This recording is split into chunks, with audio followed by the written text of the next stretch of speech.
I think the narrative here comports with the narrative generally, which is that charter schools, some are good and some are okay and some are awful, and that on the whole, when you compare that looks a lot like education. it looks like doesn't it? everything. Well, and that's the problem, right? Because we were sold this idea of charter schools 20 years ago. I sat in the editorial boardroom at the Detroit Free Press with then Governor John Engler, who said, if we do this, two things will happen. There will be a plethora of quality choices for people, for parents in places like Detroit where they don't have them now, and the public schools in those places will be better than they are now because of the competition that they'll face from charter schools. And I think, again, we have to go back to that initial promise and start asking, is that what happened here? Is that where we are?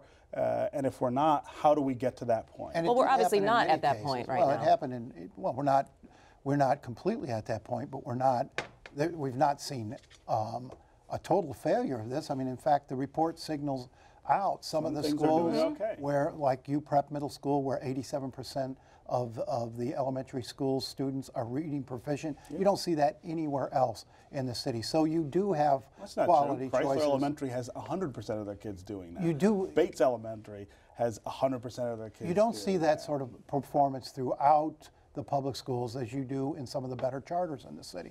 I mean, some of the best schools in the city remain charter schools. Some of the worst in the city best schools in the city are public schools. Okay, well, we can argue all day long what specific schools are doing well, and you will always have a bunch of schools that are doing better. But the question is, if you're a charter authorizer and you have 40 schools, and perhaps the majority of them, or you only have 5 of them, are good standouts, but you've got a bunch more who are at that middling level. And as a parent, when I hear a C grade, I'm not too thrilled about that. By the way, should you be able to? It depends. Well, should you be able to expand? 100% of the schools authorized by Detroit, or 100% of the authorizers of Detroit public schools are failing. I mean, the Detroit public school system is an abject failure, and these charters came to try to make up for that.